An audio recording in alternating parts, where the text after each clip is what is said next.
السلام عليكم البنات، كي دايرين؟ لاباس عليكم بخير؟ اليوم غادي نحضروا كريسه تاع الدار. عندي لكم هنا المقادير. عندي لكم هنا كاس تاع الحليب، نص كاس تاع الزيت، بيضه واحده، معلقه خميره فوريه، ربعة المعالق تاع السنيده، شويه تاع الملحه. عندي لكم هنا النافع، عندي لكم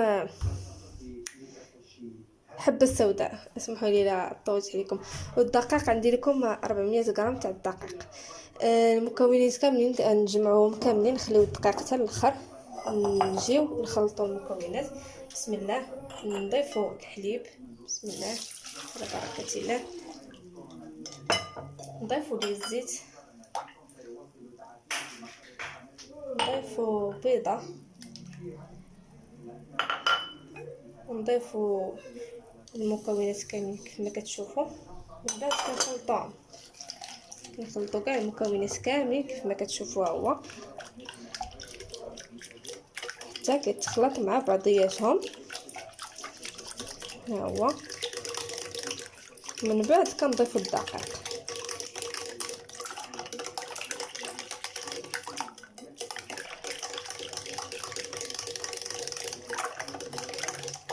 ها هو كيف ما شفتوا. غادي نضيفوا دابا الدقيق شويه بشويه باش كنخلطوا المكونات.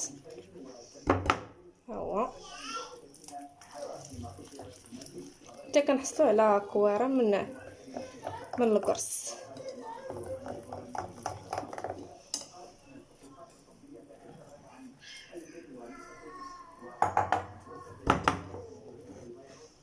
وإلا كان خاصنا على حسب انا الكاس اللي درت تاع الحليب، ولا خاصنا الدقيق كتضيفوا من عندكم، يعني الاختيار تاعكم. الدقيق على حسب الخليط تاعكم.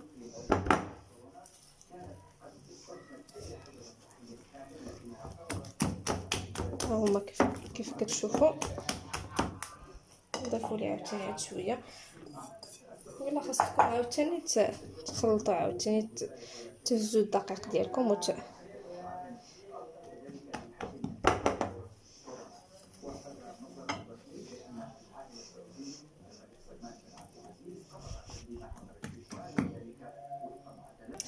من بعد البنات دابا جمعت العجينه ديالتي، غادي غير ندلك فيها.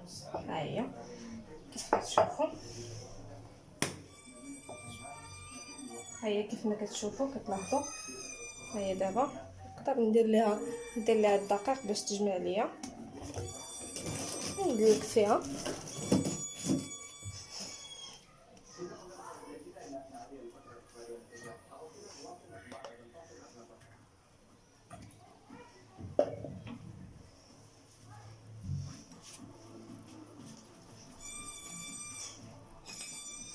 وهي البنات كندلك فيها باش تجي مفشفشه، كتجي زوينه صراحه. يعني هذه هي الطريقه ديالتي اللي كندير في هذا القرص. وفي الاخر كنضيفوا ليه النافع و هذا كنضيفوا ليه النافع وحبه حلاوه.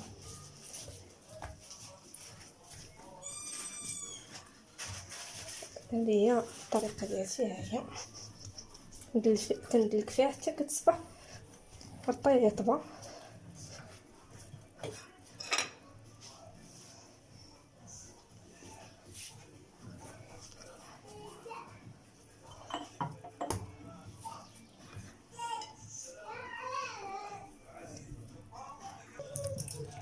سمحوا لي البنات. من بعد البنات هزيت النافع. لا يعني شنو باغيين نتوما، كل واحد شنو باغي. ما باغياش ديري فيه النافع ما ديريش فيه. وحتى هذا يا ربي ما عقلت على هذا. شوف حبه سوداء يا ربي. كنضيفوا ليه يعني اي واحد باغي اي حاجه بغيتيها فيه ديريها فيه، ما بغيتيش ما غاديش ديري فيه. من بعد كنخلطوه باش دار ليا مع العجينه. ومن بعد كنهزو العجينه تاعنا في هذاك المول فاش عجناها كنديروها فيها، وكنديروا ليها السلوفان. كنديروا ليه السلوفان، ومن بعد كنخليوها تترتاح العجينه ديالنا، ومن بعد كنديروا فيها كويرات. يعني باغي ديروا فيها كويرات يعني في لاطا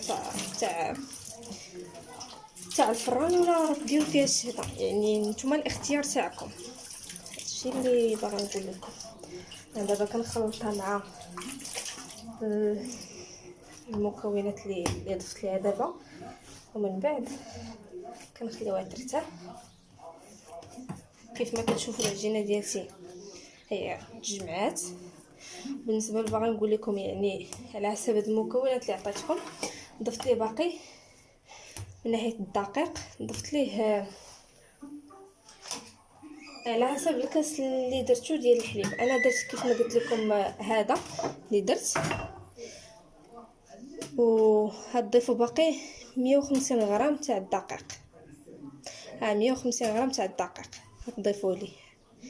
هيا 150 غرام تاع الدقيق صافي. وكتعجنوها وكتدلكوها، كتحطوها في المول تاعكم حتى كتحصل على كترتاح. هيا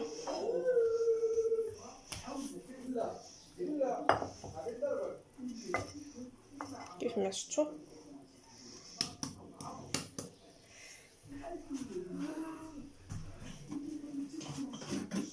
من بعد كنغطيوها.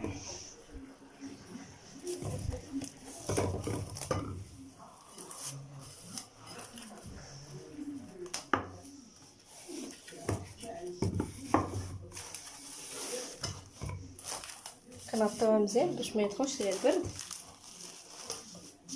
وفي التزيين غادي نحتاجو اصفرة البيض والشكلاط في الداخل.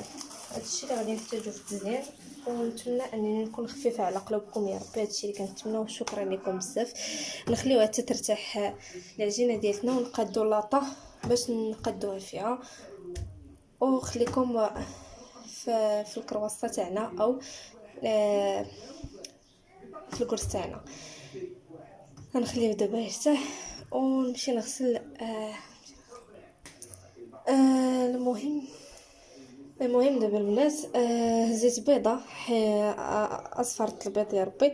اصفرت البيض، هزيت معلقه تاع هذا تاع نيسكافي، خلطتهم مزيان مع بعضياتهم حتى حصلت على هذا الشكل.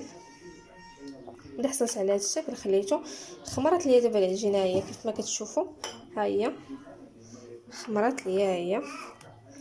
ومن بعد غادي نزوقوها بالشوكلاط، نقطعوا طريفات صغار او على هذا الشكل على هذا المربى، وتحطوها في الداخل تاعو، ديروا فيه كويرات وديروها في المول تاعكم. انا عندي جوج مولات، درت هذا المول اللي غادي ندير فيه بحال الشهاده.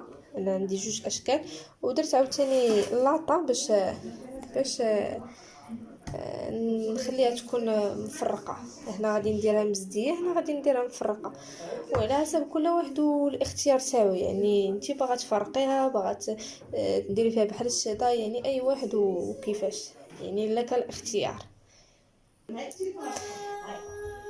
من بعد البنات هي غادي نحل عليها كيف ما قلت لكم. هي خمرات ليا البنات كيف ما كتلاحظوا عليها، شفتوا يعني خمرات ليا. صافي ندير فيها كويرات. بسم الله على بركه الله. هيا ندير فيها بهذا الشكل باش نديروا ليها الشوكولاط. هنا كندير فيها كويرات البنات، ها هما كنحطها هنا باش ندير ليها الشوكولاط.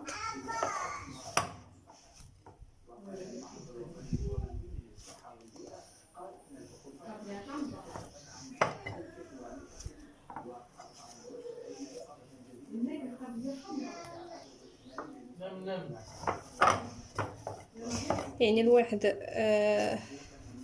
اي شكل باغي ديري فيه بحال هكا.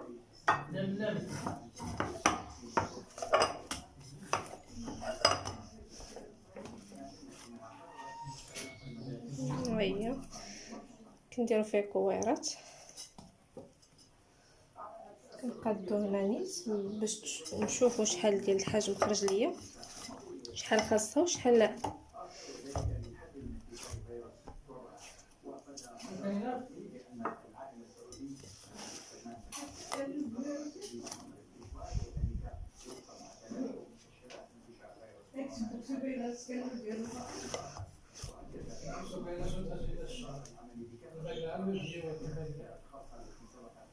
من بعد البنات ها هما قديتهم كيف ما قلت لكم. دابا غادي نعمرهم بالشوكولاته. ها هو كنديروا لهم بحال هذا الشكل. ها هما راه بديت من هنا، نجي عاوتاني لهنا عاوتاني ندير ليها هكا نفس الشكل. من بعد صافي كنهزوها كترتاح، كنغطيوها عاوتاني بالسلوفان صافي، كنديروا ليها هكا صافي تدريجيا يعني كلهم ماشي غير وحده كنديروا لهم بحال هكا. ونتمنى انني نفيدكم بشي حاجه، وهذا الشيء اللي صراحه هادو كيجيو زوينين، يعني ما كياخذوش وقت نهائيا. نديروا لها هكا صافي تدريجيا صافي. وبالنسبه لهاديك لاطه اللي قلت لكم خرج ليا غير 4، ما عليتناش حنا غادي نجربوهم. يعني ديما كندير ديال لاطه، غير اليوم راه شقى لي على انني ندير بحال هاد الشكل. شحال هادي بيني وبينه ما عمرني درتها باقي. ايوا داكشي اللي كاين. يلا نخليكم في الطبق الرئيسي ان شاء الله باذن الله. نتمنى ان يعجبكم يا ربي. هادشي اللي كنتمنى، وكنتمنى انني نفيدكم بشي حاجه يا ربي. هادشي اللي بغيت نقول لكم وشكرا. نكمل باقي هادو اللي بقاو، وها انا معكم في الطبق الرئيسي ان شاء الله. كيف ما كتلاحظوا دابا البنات راه غادي نغطي عاوتاني بالسلوفان، ندير ليها هكا صافي، وكنغطي بشي زيف اللي عندكم يعني كتخمر على حسب النار.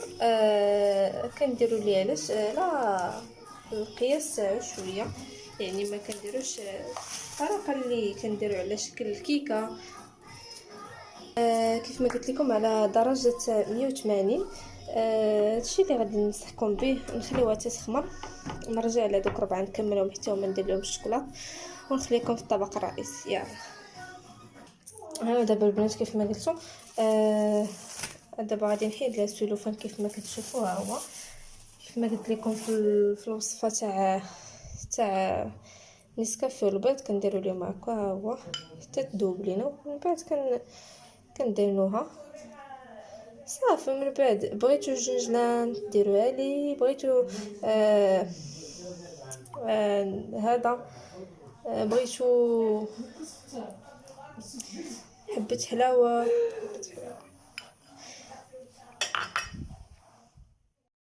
كنتمنى الاعجاب ديالكم، هادشي اللي كنتمنى. ها هو القرص كيجي هشيش وزوين وبصحه والراحه. الى الحلقه